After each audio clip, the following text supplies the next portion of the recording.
नमस्कार, बहुत बहुत स्वागत आप सभी का देशहित में। आपके साथ मैं हूं अमन चोपड़ा। नमस्कार, देशहित में आपके साथ मैं अदिति त्यागी हूं। देखिए, खबर हर कोई दिखाएगा, लेकिन खबर के पीछे का सिर्फ जी न्यूज का शो देशहित आप तक पहुंचाएगा।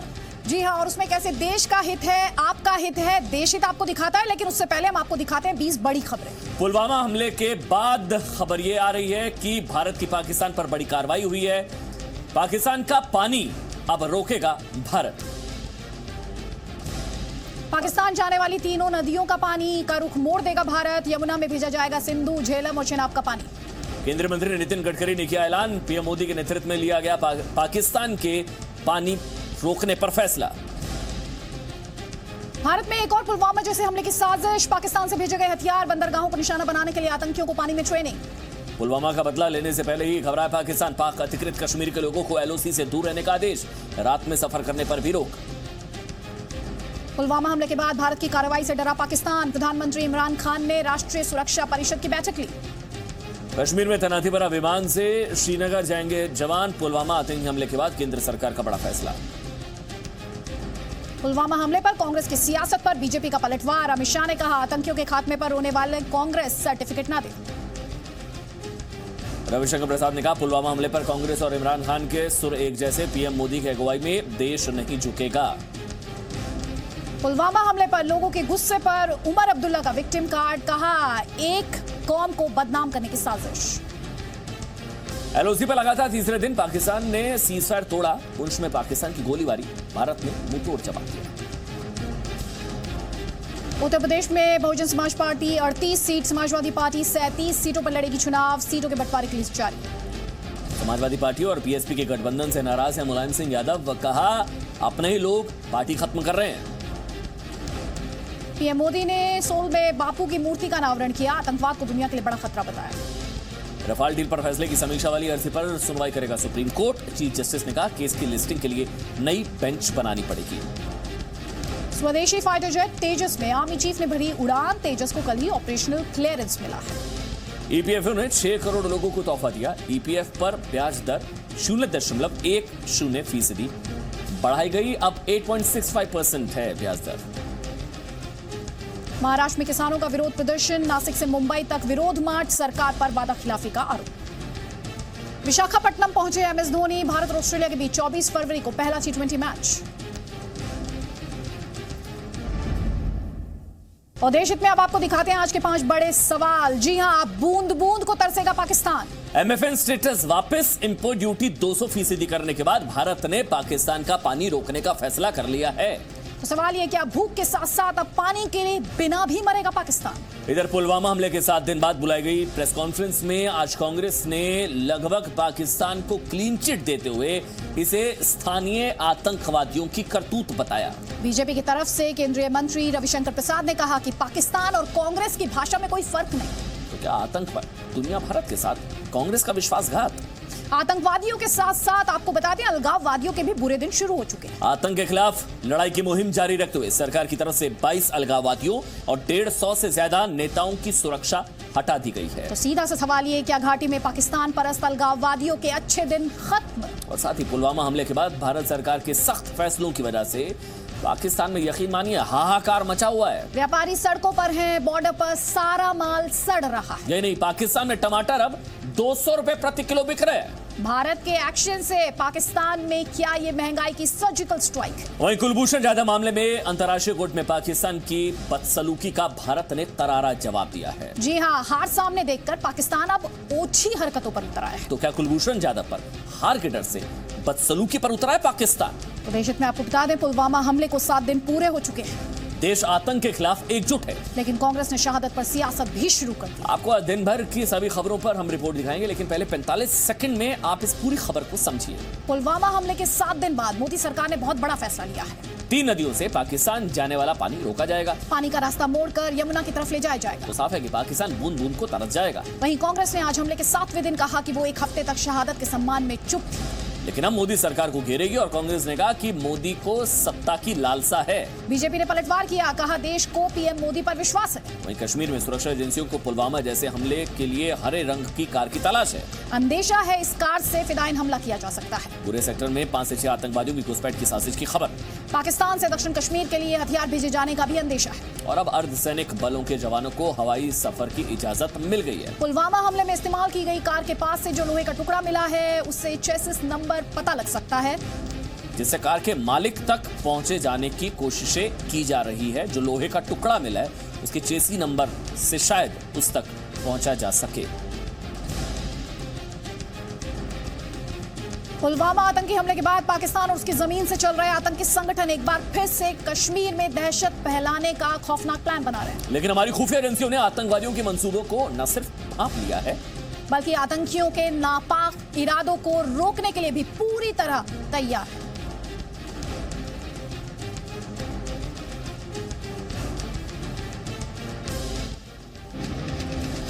जैश के आतंक के कोड ग्रीन पर बड़ा खुलासा।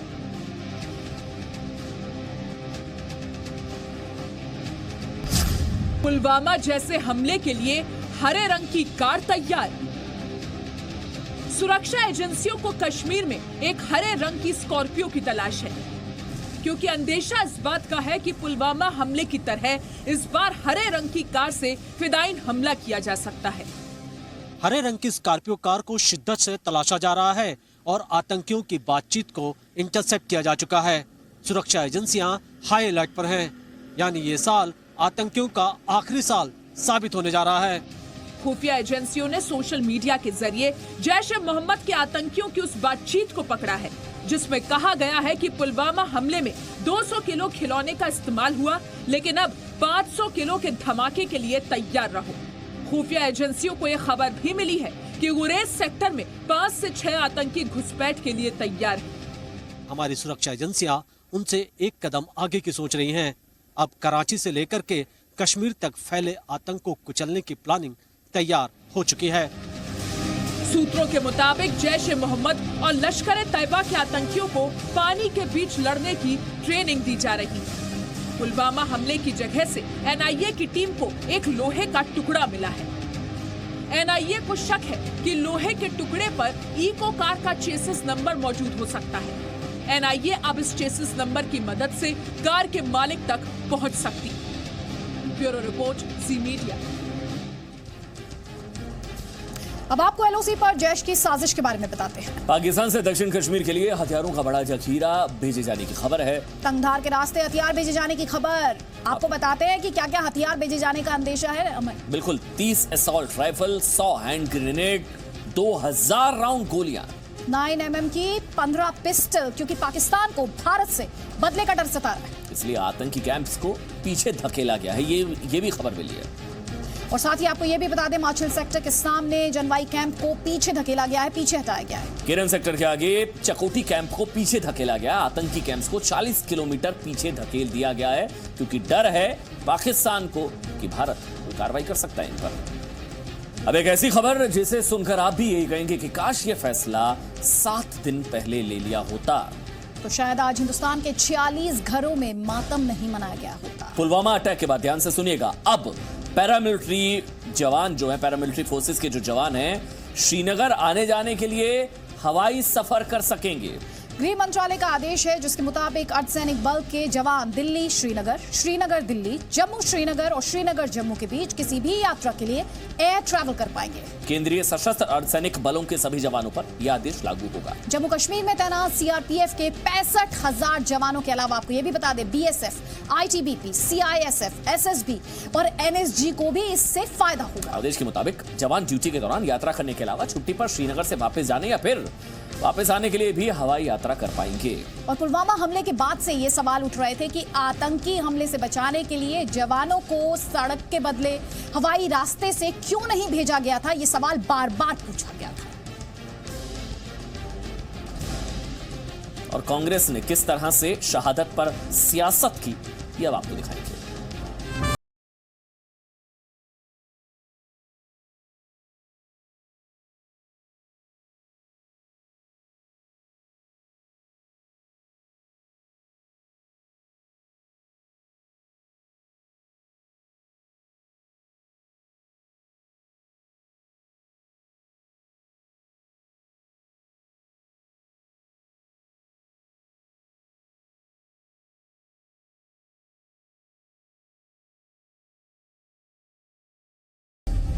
आतंक पर दुनिया भारत के साथ, कांग्रेस का विश्वासघात। सत्ता की भूख में इंसानियत और शहादत को मोदी सरकार पीछे छोड़ आई है। कांग्रेस पार्टी कृपया करके सेना का मनोबल न तोड़े, और ये बात मैं बहुत ही गंभीरता से और बहुत ही प्रामाणिकता से कहना चाह रहा हूं। पुलवामा के शहीदों का अपमान कर रही है कांग्रेस। तो पंडित जवाहरलाल नेहरू के कारण आज कश्मीर फंसा। खून की दलाली करने वालों को देश निकाला कब?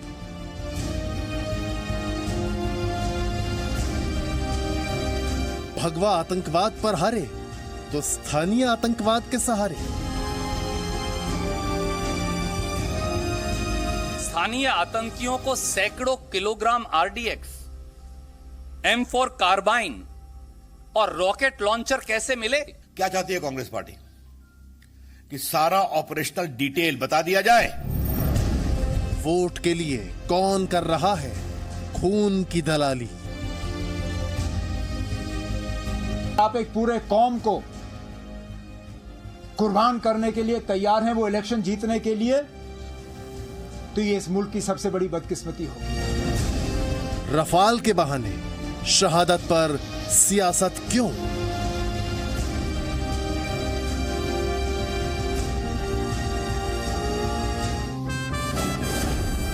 शौर्य और शहादत पर सियासत बंद करो।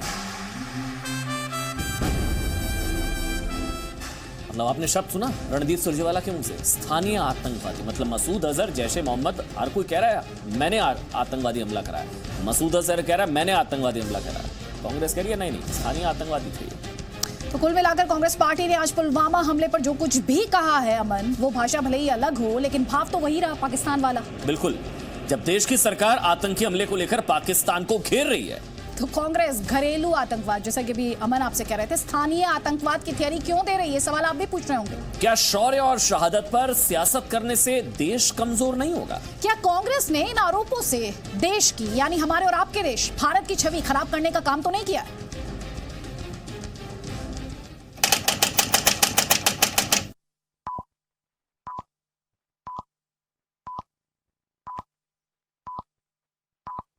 उन्होंने हिंदुस्तान के लिए सर्जिकल स्ट्राइक किया है, उनके खून के पीछे आप छुपे हुए हो, उनकी आप दलाली कर रहे हो, ये बिल्कुल गलत है। 7 दिन ही शहादत का सम्मान कर सकी कांग्रेस। सर्जिकल स्ट्राइक के बाद कांग्रेस अध्यक्ष राहुल गांधी ने ये बयान देकर देश को हैरत में डाल दिया था, और एक बार फिर पुलवामा हमले पर कांग्रेस पार्टी ने हफ्ते भर बाद सियासत शुरू कर दी। प्रधानमंत्री श्री नरेंद्र मोदी के लिए सत्ता की लालसा देश की सेना और शहीदों के सम्मान से बड़ी है। मोदी जी राजधर्म भूलकर केवल राज बचाने की जुगत में लगे हैं।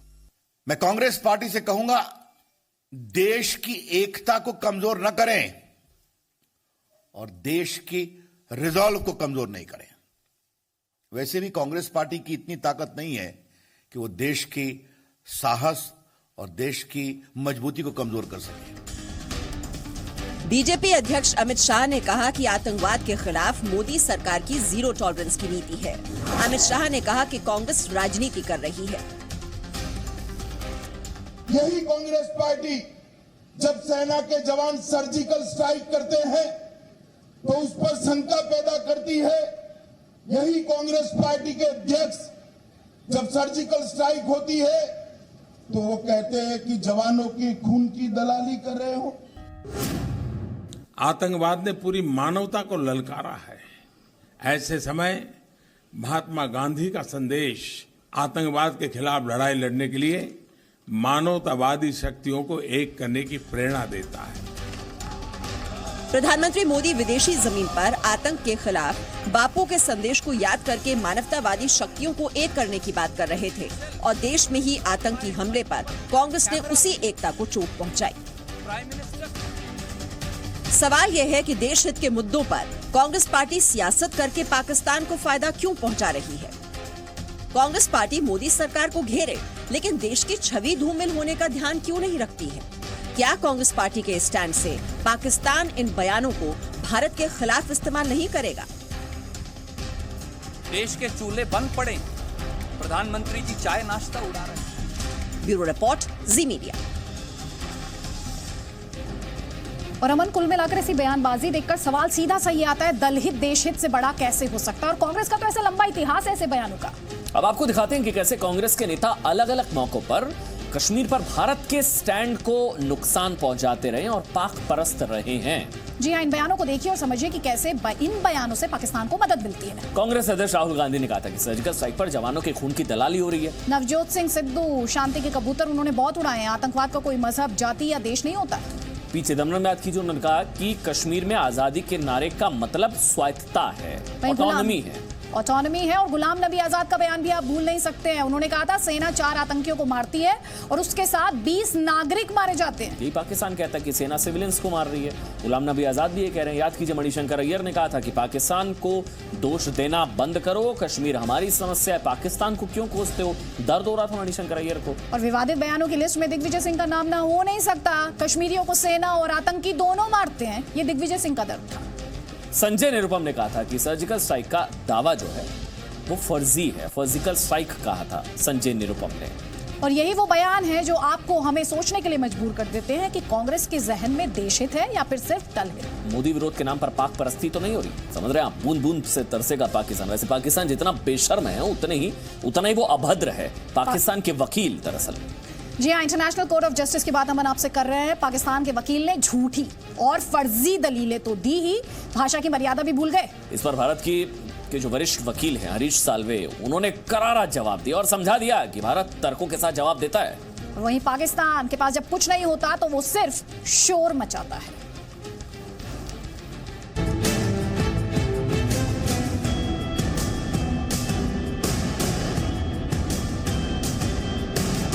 नीदरलैंड्स के हेग में इंटरनेशनल कोर्ट ऑफ जस्टिस में पाकिस्तान को कानून का करारा तमाचा लगा है। Humpty Dumpty has no place in this court. Such misadventures are not repeated. Perhaps this court may, in counsel's word, lay down some red lines. Pakistan के बदतमीज वकील को अदालत में सही तरीके से पेश आने का सबक मिला है। When you're strong on the law, you hammer the law. If you're strong on the facts, you hammer the facts. And when you have neither on your side, you hammer the table. Bereft of a case, Pakistan has hammered the proverbial table. Pakistan के वकील खावर कुरैशी निहायत ही बदतमीज क्यों हैं और उनकी झूठी बेहुदी दलीलों पर लताड़ की जरूरत क्यों है, इसके लिए आप ये वीडियो देखिए जो ये साबित करता है कि पाकिस्तान जितना बेशर्म है उतने ही अभद्र उनके वकील भी हैं। Humpty Dumpty was sitting on a flimsy wall, and when he fell, that was the end of Humpty Dumpty. I do wish JP Singh well in his future career as a fantasy fiction writer. The transcript is peppered with words such as shameless, nonsensical, laughable, breathtaking arrogance. India takes exception to being addressed in this fashion in an international court. Harish Salve ने जब पाकिस्तानी वकील को कड़ी फटकार लगाई तो इनकी हिम्मत नहीं थी कि किसी से भी नजरें मिला पाए। कुछ यही हाल आजकल इमरान खान का भी है। कोर्ट रूम में पाकिस्तान के वकील बेइज्जत हो रहे हैं और दुनिया के सामने पाकिस्तान। ब्यूरो रिपोर्ट, जी मीडिया। तो नेदरलैंड्स में पाकिस्तान के वकील ने अपनी ओछी हरकत से पाकिस्तान को ही बेनकाब किया। तो पाकिस्तान ने अपने ही घर में सऊदी अरब के प्रिंस को अजीबोगरीब गिफ्ट दिया है। जी हाँ, देश हित में आपसे सवाल, अगर आपको किसी को गिफ्ट देना हो तो अमन आप क्या देंगे? शायद कपड़े, चॉकलेट, फूलों का गुलदस्ता, बुके, कुछ भी। लेकिन पाकिस्तान की सोच बिल्कुल अलग किस्म की है। वहाँ गिफ्ट का मतलब होता है गन, यानी कि बंदूक। सऊदी अरब के प्रिंस मोहम्मद बिन सलमान जब पाकिस्तान आए तो वहाँ पाकिस्तानी सांसदों ने उन्हें गोल्ड प्लेटेड गन भेंट की। पाकिस्तान ने जर्मन कंपनी हेकलर और कुछ की बनाई हुई सब मशीन गन गिफ्ट की। इस पर सोने से कारीगरी की गई है। वैसे कोई पहला मौका नहीं है। इससे पहले जनवरी 2019 में जब पाकिस्तान के प्रधानमंत्री सऊदी अरब गए थे तो उन्होंने प्रिंस मोहम्मद बिन सलमान को AK-47 बंदूक गिफ्ट की थी। और वैसे भी अमन सबसे बड़ा एक्सपोर्टर ऑफ टेररिज्म माना जाता है पाकिस्तान। पाकिस्तान को तो हैरानी नहीं होनी चाहिए इस खबर को देख के। आगे बढ़ते हैं। कामयाबी के लिए जीत का मंत्र जितना जरूरी है उतना ही अहम है उसे पूरा करने का संकल्प। तो आज प्रधानमंत्री ने आतंकवाद के खिलाफ दुनिया को उस मंत्र की याद दिलाई जिसका सम्मान पूरा विश्व करता है।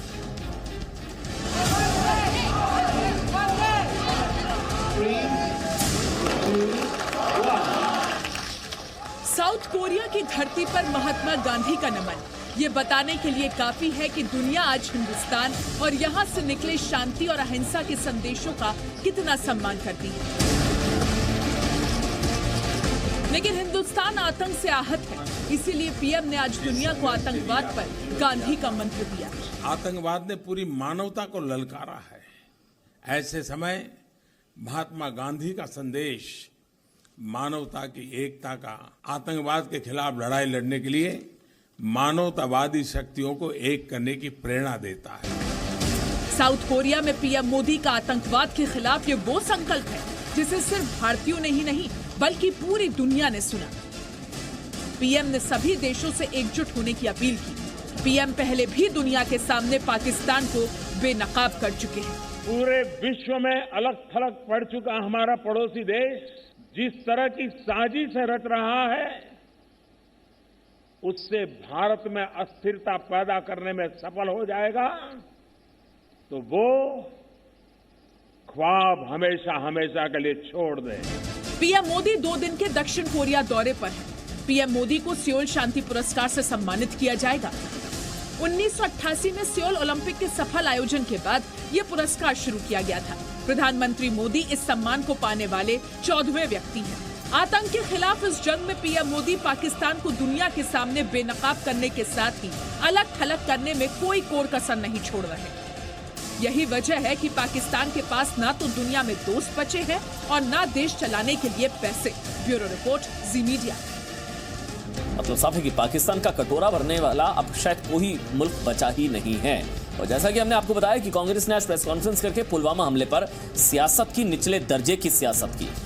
लेकिन आप अब ये देखिए कि किस तरह से कांग्रेस ने ना तो मसूद अजहर का नाम लिया और ना ही इमरान खान का, सिर्फ स्थानीय आतंकवादी लफ्ज यूज किए। स्थानीय आतंकवाद की थ्योरी पर जोर देकर कहीं ना कहीं कांग्रेस ने पाकिस्तान की मदद की है, क्योंकि पाकिस्तान भी यही थ्योरी देता है। स्थानीय आतंकियों को सैकड़ों किलोग्राम आरडीएक्स,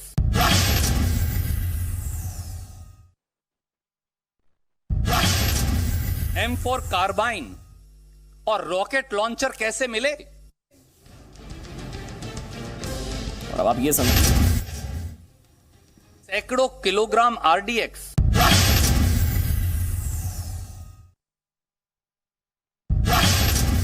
M4 कार्बाइन और रॉकेट लॉन्चर कैसे मिले?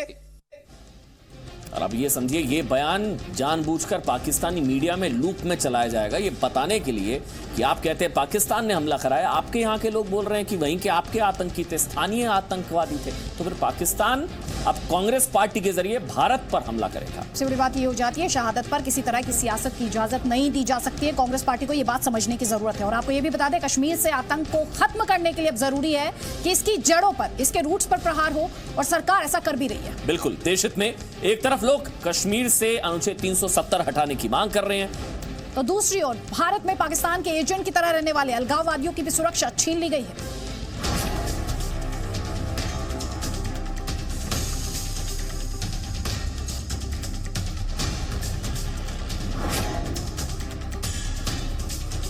घर हिंदुस्तान की जन्नत में, लेकिन मोहब्बत पाकिस्तान से।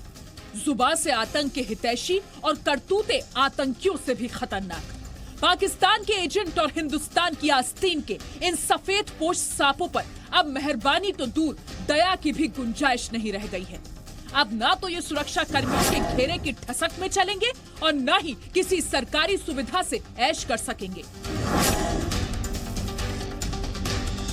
सभी 22 अलगाववादी नेताओं की सुरक्षा हटाई गई। 155 से ज्यादा नेताओं का सुरक्षा कवच हटा।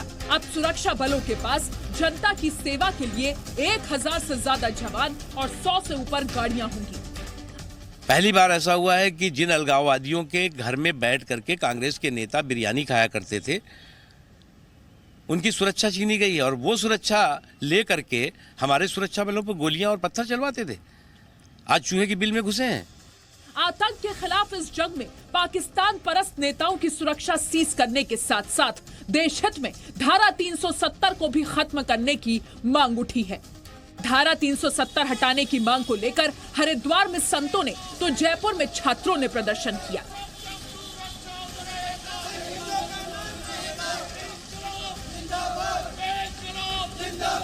अब देश हित का सवाल है कि क्या अलगाववादियों से सुरक्षा वापस लेना ही काफी है?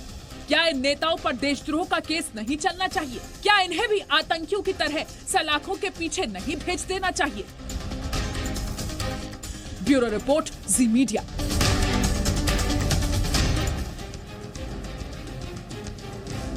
तो चलिए, शुरुआत कर ली गई है, सही दिशा में इनकी सुरक्षा वापस लेकर कम से कम सही कदम तो उठा लिया गया है। आगे बढ़ते हैं। भारत में बने तेजस को फाइनल ऑपरेशनल क्लियरेंस मिला है। कल औपचारिक तौर पर तेजस को वायुसेना में शामिल किया गया। आज तेजस में सेना प्रमुख जनरल बिपिन रावत ने उड़ान भरी। तेजस कई क्षमताओं से लैस एक आधुनिक विमान है।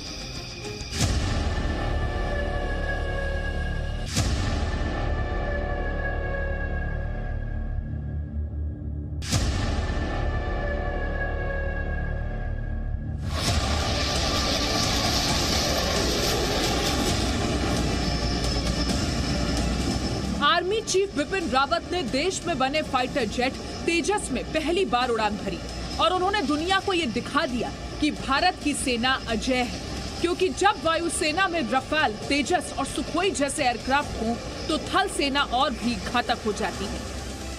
भारतीय एयरफोर्स और थल सेना एक साथ मिलकर काम करते हैं। तीनों सशस्त्र सेनाएं जो हैं, नेवी, आर्मी, एयरफोर्स, एक साथ मिलकर काम करते हैं। तो जिस तरह से भी हम हवाई शक्ति अगर एयरफोर्स की बढ़ाते हैं तो थल सेना की भी शक्ति बढ़ती है। डीआरडीओ से क्लियरेंस मिलने के बाद army chief general Bipin Rawat ने तेजस में उड़ान भरी। मेक इन इंडिया के तहत इस हल्के छोटे लड़ाकू विमान को बनाया गया है और अब ये वायुसेना का हिस्सा बन गया है। मल्टी रोल तेजस में ब्रह्मोस मिसाइल भी लगा दी गई है, जिससे ये अचूक हो गया है। एरो शो 2019 में दुनिया में भारत ने वायुसेना के पराक्रम का सिर्फ ट्रेलर देखा है। वायुसेना और थल सेना जहां एक साथ दुश्मनों के सामने खड़े हो जाएं, तो दुश्मन का सर्वनाश निश्चित है। ब्यूरो रिपोर्ट, जी मीडिया। तो अमन, ये कहीं ना कहीं देश के वैज्ञानिकों पर गर्व करने वाली खबर है। कल स्वदेशी लड़ाकू विमान तेजस को फाइनल ऑपरेशनल क्लियरेंस मिल गई। देश हित में आसान भाषा में आपको समझाते हैं कि स्वदेशी विमान की मदद से देश ने रक्षा क्षेत्र में कितनी बड़ी छलांग लगा दी है। इसको समझिएगा। दरअसल फाइनल ऑपरेशनल क्लियरेंस का मतलब है वो सर्टिफिकेट जो किसी हथियार को तब दिया जाता है जब वो जंग में इस्तेमाल होने के लिए पूरी तरह से तैयार हो जाता है। इसके सीधे से मायने ये होते हैं कि हथियार पूरी तरह से किसी भी जंग के लिए टेस्ट में पास किया जा चुका है। इसके साथ ही इसके सिस्टम को भी पूरी तरह से परखा जा चुका है। इसे जिन हथियारों को दागने या फिर फायर करने के लिए तैयार किया गया है वो भी इसमें पूरी तरह कामयाबी से परखे जा चुके हैं। अब तेजस के मामले में कहा जाए तो इसके रडार को जंग के माहौल में टेस्ट किया गया है। इससे जमीन पर हमला और हवा में मिसाइलें फायर की जा चुकी हैं। तेजस को हर तरह की ऊंचाई पर अलग अलग रफ्तार, अलग अलग स्पीड पर टेस्ट किया गया है। इस विमान को रूसी और फ्रांसीसी मिसाइलों के साथ परखा जा चुका है, यानी कि हर तरह से ये दुश्मन को मुकाबला करने के लिए तेजस पूरी तरह से तैयार है। इससे लंबी दूरी की मिसाइलें लॉन्च की गई हैं और ये पाकिस्तान के JF-17 से कहीं ज्यादा ताकतवर है। और इस बीच एक बड़ी खबर हम आपको बता दें, दहशत ब्रेकिंग आ रही है। शोपियान में राष्ट्रीय राइफल्स के कैंप के पास फायरिंग की खबर है। शोपियान से बड़ी खबर इस वक्त की, दहशत ब्रेकिंग। राष्ट्रीय राइफल के कैंप के पास फायरिंग की खबर है। जम्मू कश्मीर के शोपियान में ये फायरिंग की खबर है। राष्ट्रीय राइफल के कैंप के पास कुछ संदिग्ध हैं, उन्होंने फायरिंग की है। और यहाँ पर यह भी बहुत अहम हो जाता है कि पुलवामा अटैक को अभी 7 दिन हुए हैं। एनकाउंटर में हमारे सैनिकों की शहादत को ज्यादा समय नहीं हुआ है और एक बार फिर से ये फायरिंग की खबर आ रही है शोपियां में राष्ट्रीय राइफल्स के कैंप के पास। खबर शुरुआती दौर में है, जैसे ही डिटेल्स आएंगे अमन अपने दर्शकों तक पहुंचाएंगे।